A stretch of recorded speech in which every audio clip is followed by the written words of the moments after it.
Woyo pachingo pisa dedi pachipisa heti dzemurara idzi amasimudza heti dzamakapfeka amasimudza heti awiwa nimbero kaivambo inozati inorevere inoreva kuti maassignments ese mainclass ese mazama ese wakati uyo anokodzera racho wakati anokodzera relationship inodawo paine one graduate kana musina graduate relationship yenyu boys ma1 but septsikira ane ngoma nyowani rinonzi melodies naboy short so check it out on Zebzikira's page right now maizi Itofunganela basa Aniwane true love kwa zirudo makasa Taitoga unipe ansa Jawandika mushira ndotenda Shishipira toenda fara, fara, fara away Kusina vavenge, kusina vane madrama, drama, drama iwe The love is so sweet, Bana, bana, nengewe The love is so sweet, Bana, bana, nengewe Why can't you say to my melody?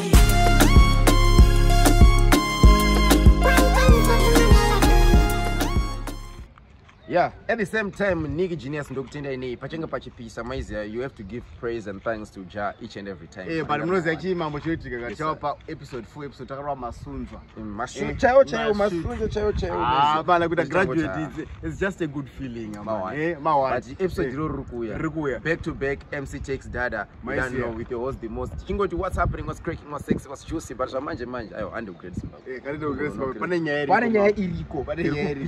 Anyaya kai serious issue. Nobody go crash here and now, go crash here and now, go crash here and now. But nobody go crash here and now, go crash here and now, go crash here and now. But nobody go crash here and now, go crash here and now, go crash here and now. But nobody go crash here and now, go crash here and now.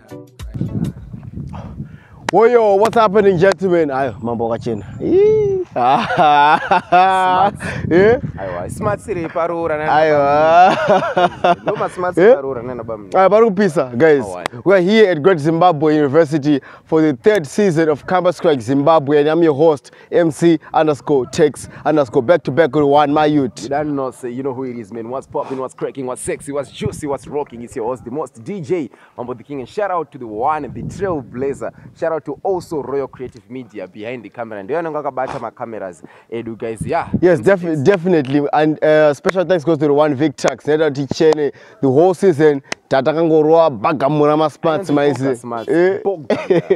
Yeah man. Tongoda ngoti na mceetexx guys and yeah. Kwese kwa unongoenda. Guys, make this trending. Hashtag trending. Bogus smarts. Bogus smarts, what is it? BOGA na smarts. What is it? Bogus, taka bogus smarts. Bogus smarts. Okay, so mceetexx way. And guys, special thanks again goes to Zim Prominent Figures, the people who have been partnering with us ever since we started Campus Crack Zimbabwe, UZ, Bindura, GZU. Next stop manje mambo Tony paruti pane nasty ni MSU zvikunetsa nasty ni MSU man nasty ni MSU saka mana mungoita po kuti tokona kuti wano kwarunya toda kuti uende kupi nasty MSU. We should be coming to your campuses each and every time aizia. So mambo what else pari kupisa nyaya dzacho inyaya dzetsamba nyaya dzerudo mucholo aizia muzoti sitozifambira nyaya dzerudo manje ateta kutonorora mushaona dzedu chezo chizifambira. Shout out to my girlfriend out there, Maizia. Shout out to my girlfriend, Foodie Trailblazer. I know you are the love of my life, to the bone marrow and back. So,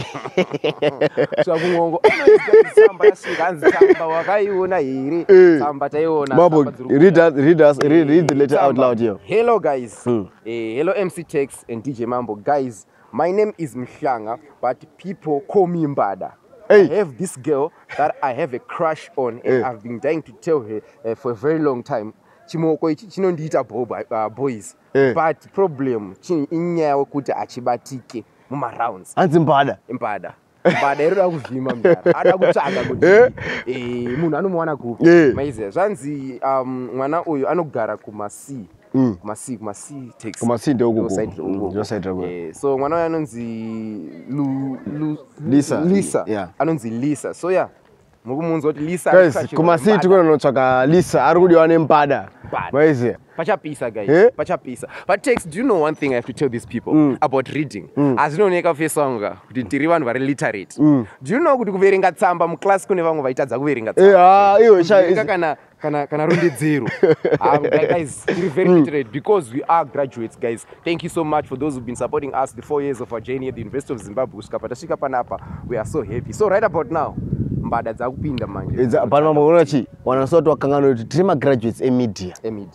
Tiri graduates emedia to graduate December. Ta graduate. Takaiswa cable mutungamiriri wenyika. Ade kunotsvaga Lisah kumasiba. Kuna Mbada.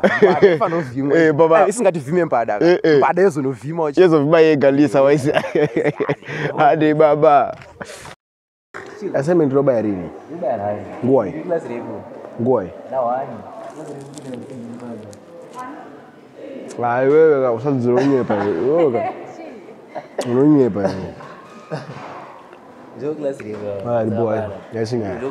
Boy.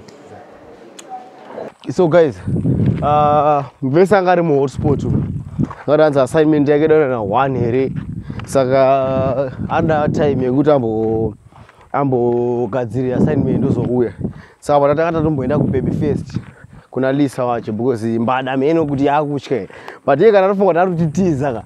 Amena ake because takutoziza rake chakonongoza baby kuti aona she pane mfeso wako anga ari kuda but ameno ari kukwata. Maiza over tangu upload rakangodaro. Maiza. Ngomkhana rakadaro. Because pane zvimwe zvokuda kuitisana maiza. Pane zvimwe zvokuda kuitisana.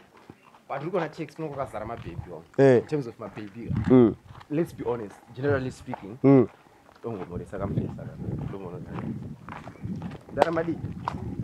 How are you? Madish baba. Sefere. Bola.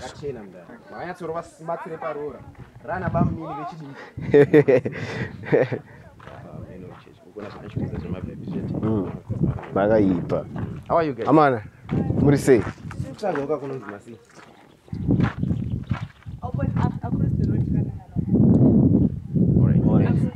Okay, thanks.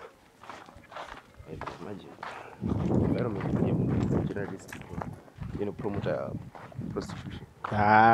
Promiscuity ningeka wandisa. Promiscuity. Promiscuity. Kwele promiscuity mupenda naro. Promiscuity. Sexual promiscuity Jana.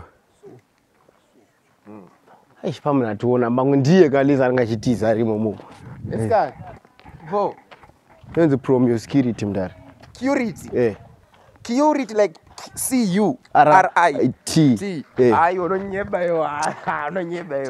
Inonzi promiscuity. No. Promiscuity. Yenze promiscuity. Oda nene pa Google. Those studies. Oh. Yeah, we did it. Asimba no atocheka pa Google guys. Cheka promiscuity. Yenze promiscuity. From our prom of my prom night. Na scuity. Why? Huh?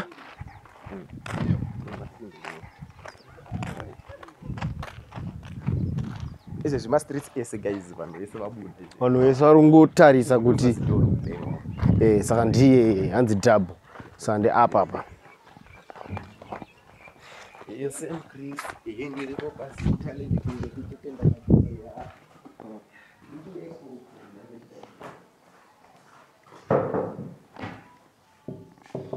Knock. Hello. Hi, how are you? Listen. Uchoka Lisah. Ndio. That's nice. Tombero kamba upinda murume wako. Ungachumonere panze. Tumonera panze. I'm not like. How are you? She's tight, man. Hi, she's tight. Yeah. Paipa. Mawan, how's life? It's okay. Anyways, in this djmambo. Don't mceetexx. We are from Campus Crash, Zim, and somebody wrote a letter to you. She is crashing on you.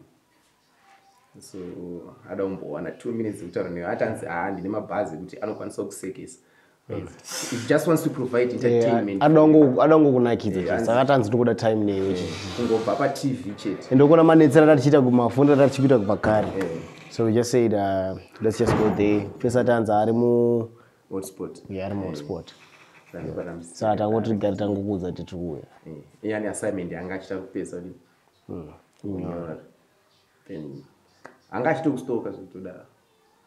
So he just wants to provide entertainment for you for just a few minutes, 5-10 minutes. Over TikTok, you know, social media. I'm provide a face-to-face.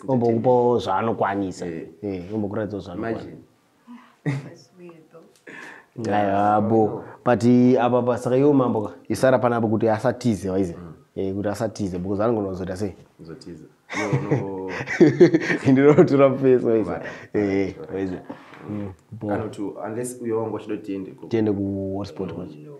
You don't want. Yeah, wanzi doctor afambiri mu. He's the one who wants to talk to me, so he must come. He must come and talk to you. Alright, cool. So cool takes you guys. Ile genda so. Switch over to. Ndakanotora mu face waize. Iyo sara kuno kwaize. Pasha pisa rifa ngozvoda.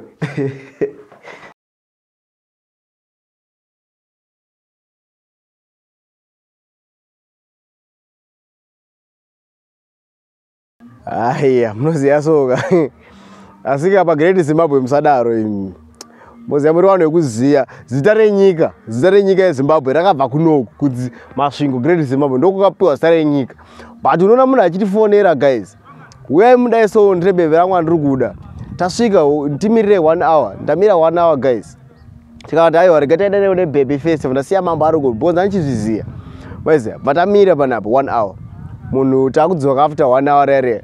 Hakuna munhu guys, munhu atiza. Picture rake rapa.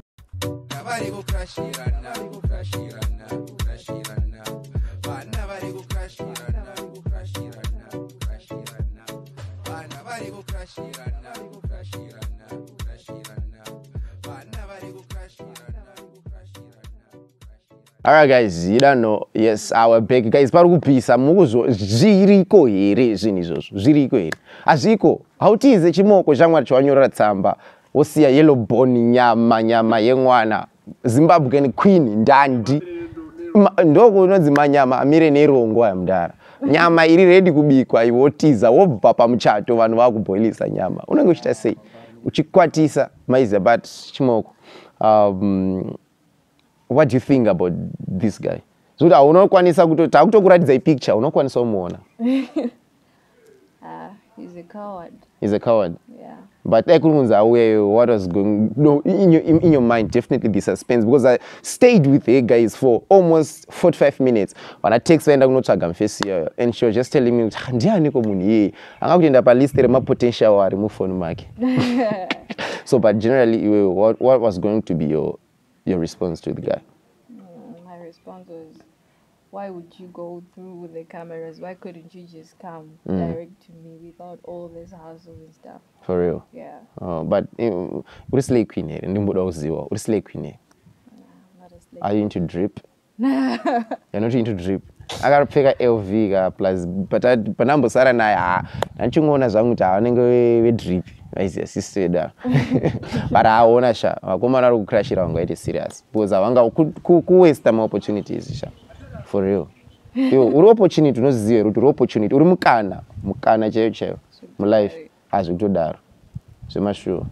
Yeah, But I'm hearing it from you. Aiwa akupisa zvake mwana akanaka guys mungozviona. Anyways, kana kune boys roda kuto shoot their shot, maybe chaita Instagram live one day, then we can hit it up on Instagram, then mopinda live naye monzorafa. But we don't need cowards. We don't want people who waste our time. Guys, ndochokwadi, we are serious reggae business. Saka, please don't take it for granted. It's DJ Mambo the King. Shout out to mceetexx Data. Shout out to Royal Creative Media and VicTax Way. We love you so much, guys. Until next time on another episode, be safe, be humble, always condomize, stay safe, be wise. We out. Bye.